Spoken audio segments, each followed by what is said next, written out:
Many key bills discussed in the General Assembly this year failed to move forward before lawmakers adjourned on June 1st.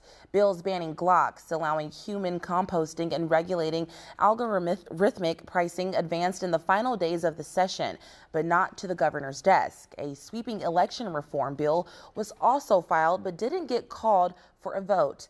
The measures are expected to continue being discussed and negotiated throughout the summer and could advance during the fall veto session or possible January lame duck session.